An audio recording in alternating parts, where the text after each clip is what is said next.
Comes from Alan Scott, please. Alan Scott. With Parliament taking steps to introduce same-sex marriage, is it time for the Northern Ireland Assembly to follow suit? Yes, same-sex marriage, which, yes.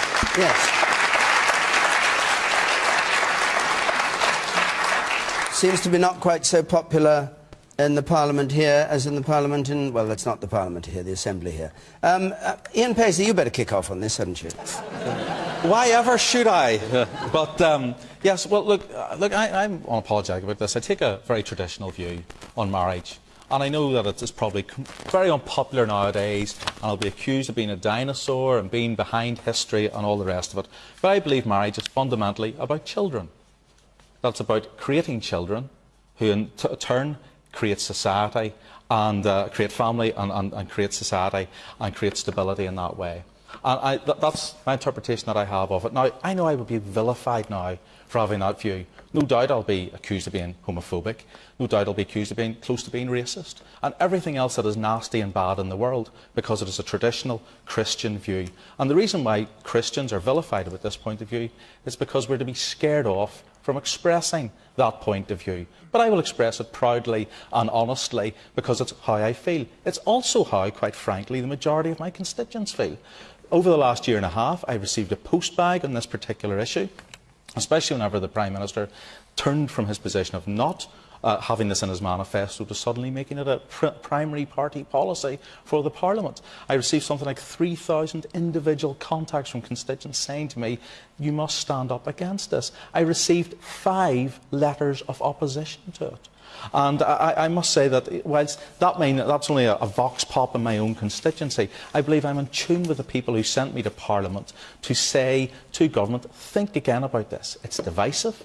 It's divided your own Parliament. It's divided your own party. Indeed, I walked through the lobby with more Conservatives than Theresa was able to walk through the lobby with on this particular point. It is ripping people apart. And we've seen in the last election that the UKIP made significant inroads and have chalked up this divisive policy on that road. I am not opposed to homosexuals. I believe that homosexuals have and are entitled. You say you're pretty repulsed. You say you're pretty repulsed. I'm repulsed by many things, but no, let me. Wait a minute. Actions, David, as opposed to individuals. Don't bulldoze me in the Paisley manner. I would never bulldoze David Trimble, who's good at bulldozing everyone else in this panel. Let me just then, in that case, give you this quote. I am pretty repulsed by gay and lesbianism. I think it's wrong. Daddle-daddle-dum. You can't then say you're not against it. Well, sorry, the daddle-daddle-dum was the actions which I was talking about, not the specific individuals. I'm repulsed by people who are not homosexual as well on many occasions, and by their actions. And I think, you know, it should be taken in the round, that particular comment. Immoral, offensive and obnoxious, you say. But I will... Is that, do you stand by that? Well, I'm entitled to those views, yeah. I'm entitled to those... I'm entitled to those views, and indeed I will be challenged by them and accused of having all I'm not challenging you for having the views. Of opposition. You just said earlier you weren't against gay relationships, and now it seems as though you probably are. I've said I'm not against individuals, and I think that I'm entitled to have a position. But I'll tell you this. Parliament has now put this forward. It now goes to the next session of Parliament with regards to the House of Lords. It'll be interesting to see what comes back to us. But Parliament is incredibly divided by it.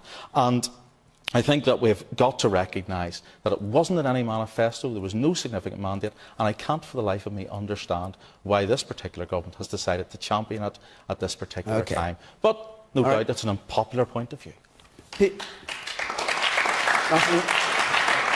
Not entirely. Peter Tatchell. Well, I think the British people have spoken very clearly. All the opinion polls show that, one YouGov poll showed that 71% of the British people believe that gay couples should have the right to marry in civil ceremonies in register offices. And in total, 58% of religious people also agreed that gay people should be able to get married if they wish. And of people intending to vote Conservative at the next election, 57% of would-be Conservative voters support equal marriage too. I think you'd be hard-pressed to find any issue in British public life where so many people were in favour. Now, your point, I'm sorry and sad that you've got these intolerant views, but that's your right. That's your right. Thank you. But in a democracy, we are all supposed to be equal before the law. I object to the fact that you want to impose your particular religious faith and interpretation of religious faith on the rest of us using the law of the land. No, I don't. You're saying that because you believe that homosexuality is wrong or repulsive or obnoxious, that therefore the law should discriminate. No. Yes, you do. No, I don't. You can get married tomorrow, Peter.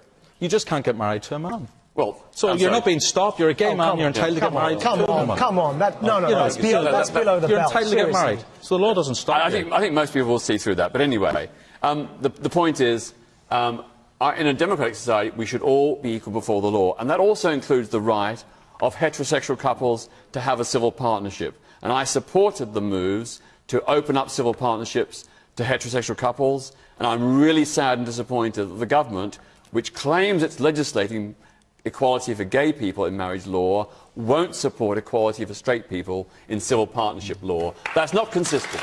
Okay. The woman in the third row from the back. Yes, you. Just in relation to a few things that Ian Paisley said, when you talk about marriage, the main thing about marriage being about the creation of children, that's a massive slap in the face to any couple who chooses not to have children or can't have children.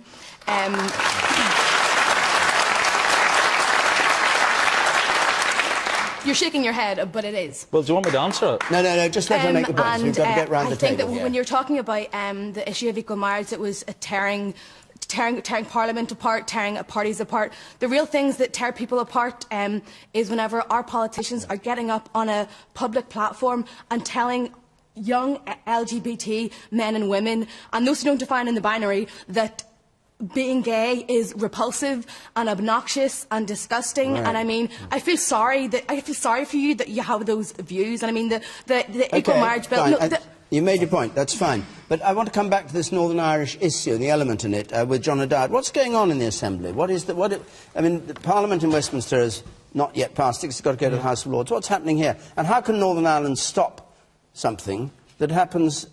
You go to Manchester and get married and come back here. Are you going to be told that you're not properly married? Well, if Ian's party gets its way, that will be the case. Now, my party brought forward recently a vote to the Assembly calling for equal marriage. That was defeated on the basis that the system here can work on vetoes. The DUP used their veto in this instance. I think it was the wrong thing to do. We support, and I fully support, the right for a loving couple to get married. That's what this is about. Ian concentrates on the sexual acts and all these sorts of things. Concentrate on the fact that there's a couple in love. Concentrate on the fact that there is a couple in love who want to come together under that marriage banner. And I think we should be supporting them in doing that. And I respect Ian's point of view, and I'm not going to label him with anything. But I would say to him that he is standing in the way of the wishes of a vast majority of people. Right. When I get mailbags of letters too from both sides of this argument. I get mailbags from people who are concerned about it for a variety of reasons and people who support it for other reasons. But I'm firmly of the view that if there's two people in love, then allow them to get married, if they so wish. Majid. Yeah.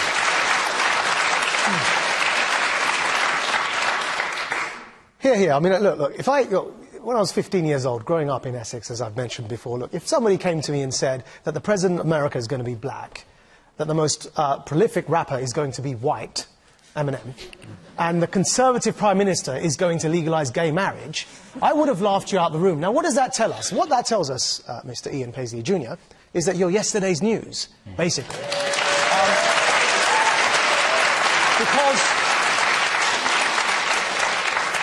Because the President of America is black and one of the most prolific rappers in the world is white, the world has turned upside down whether you like it or not, and the Conservative Prime Minister has forced through gay marriage equality. And what you just said in your spiel almost sounded like, I'm not racist, my best friend is black, but... Right? Now, you've got the right to your opinion, but it's the equivalent of me, as I used to say, sitting here promoting bigotry, homophobia, anti-Semitism, wanting to kill women because they've had sex before marriage, and saying, these are all my opinions, and I want to lobby law to bring them about. The fact is that they are bigoted opinions. You said you didn't want to say it. I will. They are bigoted opinions. They need to be challenged. You've got the right to to speak. You've got the right to say what you want to say. But I have the right to challenge those views. Absolutely. I think that what you said to Peter there next to you... I'm a Democrat like you, and I accept your position. And what you said to Peter next to you there was below the belt, because, frankly, you have the right to those opinions. What you don't have is the right to stop somebody else expressing themselves in their own way, so long as they're not harming you, so long as they're not entering your bedroom and forcing you to sleep with a man. Don't force them to sleep with a woman. All right.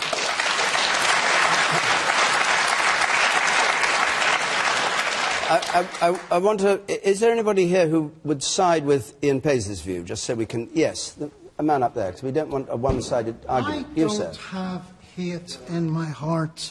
I don't have anger or vilification in my heart. I don't have anything against anyone else. But throughout centuries, the traditional understanding of marriage has intrinsically and inherently been between a man and a woman. That's how I understand it. I don't hate anyone. I don't hate gays. I don't hate blacks. I don't hate Muslims. I'm not angry. But I think you got to understand, and I speak on behalf of millions of people, that we understand traditional marriage as between a man and a woman, and to redefine something so fundamental is tantamount to trying to redefine dogs so that that includes cats. Now, don't have a go at me, because I'm not angry against anyone.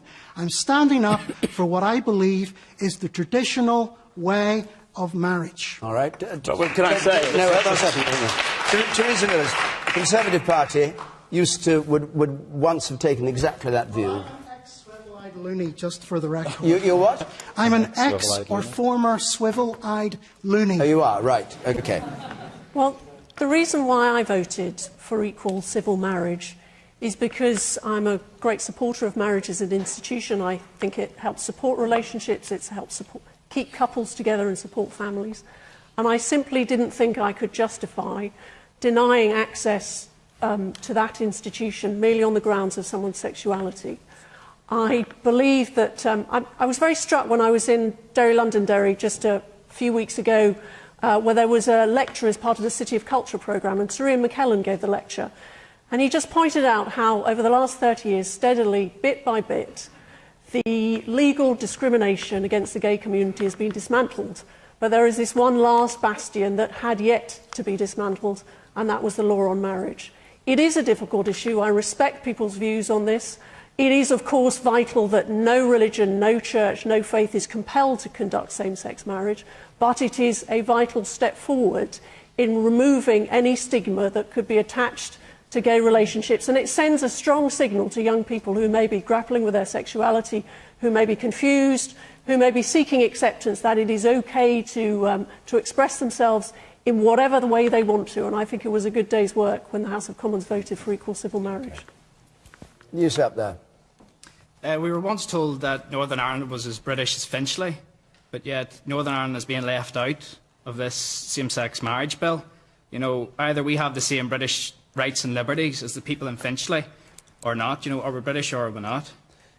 What's the position that the Assembly won't vote or has voted? Where does it stand? I understand. Maria Miller made a statement in the House. Maria Miller, the Minister, made a statement in the House that has indicated... About Northern Ireland. Yes, but she made it when questioned about Northern Ireland, that a marriage in England, a same-sex marriage in England, when those people, if they were to move to Northern Ireland, it would be recognised in law only as a civil partnership. Well, what's the difference anyway? Because we were always told it was only a matter of words. Well, there is a difference, and it's obviously in case of equality, when campaigners are campaigning for the right to be married, and it is in case of a civil marriage, but no one is talking about imposing this upon any of the churches. The current position... No, we're not talking about that. We're just talking about if you're married... No, hold on a second. If you're married as a gay couple, you're married in England, and you come over to Northern Ireland, and suddenly it's a civil partnership, not a marriage. What exactly does that mean? In what sense is it different?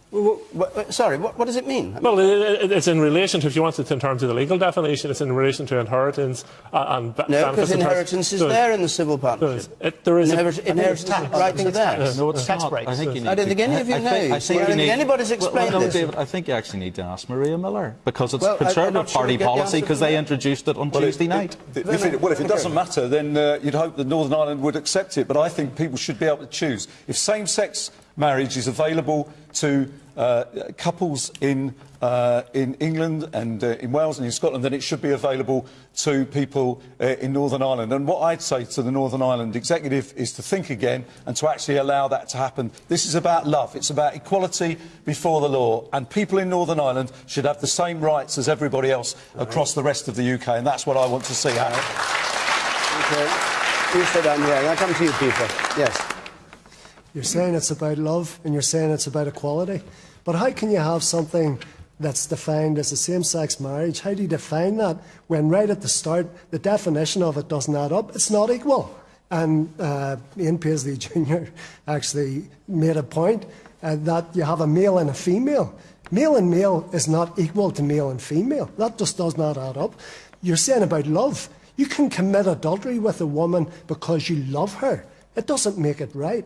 And the problem when you boil it all down to this, it becomes a moral issue.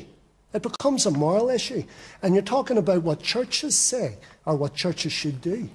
The problem with the churches, and it's interesting that when you read in the bill some of the legislation that's coming forward about how churches should deal with this, part of the problem there is you're not going to get churches to step into something where their creed, where their doctrines say so clearly that that's not what you do. Okay. So when you're talking about equality, you cannot have equality simply because of the definition of same-sex marriage compared with heterosexual marriage. Can I just remind everybody that the main marriage law in this country, the 1949 Marriage Act, does not stipulate that marriage partners have to be male and female. The ban on same-sex marriage was only introduced in this country in 1971. Up until that time, there was no legal impediment to people of the same sex getting married. So this discrimination is relatively recent in our history. Marriage has evolved. Centuries ago, it used to involve child brides and polygamy. Until recently, rape was legal in marriage. A man could rape his wife. Marriage has evolved, and this is part of the evolution. The final point I want to put to Ian is, are you telling me that you've looked your own DUP gay members in the face, your own gay DUP members who are in same-sex relationships, and you've told them that you would not countenance them having same equal rights? Have you actually told them that? Well, what I have said to them is that I do believe that there is equality, but I believe that the law should be like this. They, of course, are entitled to disagree with me. And that is the beauty of this democracy. And if I'm wrong in this issue, Parliament will vote that way. And if I'm right in that issue, well, it's my conscience that I have to be answerable for. Okay. When did you say these same-sex marriages were taking place? Until when? No, they weren't taking place. There was no legal impediment. So until when? Until 1971, with the nullity of marriage. Why did nobody take advantage of it in the 60s? Well, they tried, and that's why the law was introduced. The law was changed. They did try? Yes. Many cases? Not many, but a few cases. There was a trial at Westminster. The man up there, at the very back. Well, 2 points. First of all, you can't use tradition as a sole justification for anything. Slavery was a tradition for many thousands of years. See, this is the vilification. We've moved beyond that. Second of all, I'd like to ask Mr. Paisley, what aspect of allowing gay people to get married and enjoy the same legal privileges as anyone else who wants to get married, what aspect of that prevents you or anyone else practising traditional marriage? Okay, just briefly answer that point. Maybe you think it does. This is the vilification. If you have this point of view, you have to be scared off from actually making the point of view that I'm for the interpretation of traditional marriage between a man, I'm answering it, between a man and a woman. And that's what I believe in, and that's what I think marriage should be. And if you want to call your same-sex relationship something else, do, but don't call it marriage, because it's a contract. But why can't it's not what it is. Get a new word. Invent a new word for it. Call it what you want, but don't call it marriage. Don't pretend it's something that it's not. The question because it's not a marriage. It's not a marriage of a man and a woman. He was asking whether you feel threatened as a married person by other people getting married of the same sex. The question was what aspect of allowing gay people to get married prevents you or anyone else from practising marriage in its traditional sense? It's not a question of me being threatened. That's not the point I've made. But that's not the point I've made. Do I look like a guy under threat, mate? A little bit, yeah. Okay. We'll go around in circles here. I'll take one more point from the man there in the pink shirt. You, sir, respectively. Very briefly, if you would. Just to go back to the British essentially comment that was made there earlier on, I think there's the position that is taken by Ian Paisley and other unionist politicians on this is quite hypocritical. We see it in relation to gay marriage, we see it in relation to other things like abortion legislation as well. They're happy to go on about how much they value their British citizenship and Northern Ireland's place in the Union, right up until the point where that clashes with their own personal prejudices, right up to the point where somebody here tries to exercise a right that is available to somebody across the water, and then the mask slips. Then you see that people like Ian are British when it suits them, and they're Ulstermen when it doesn't. All right.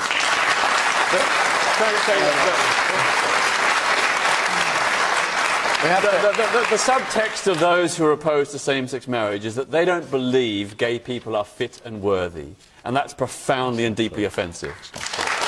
We'll move on. A question from Aubrey Calderwood, please.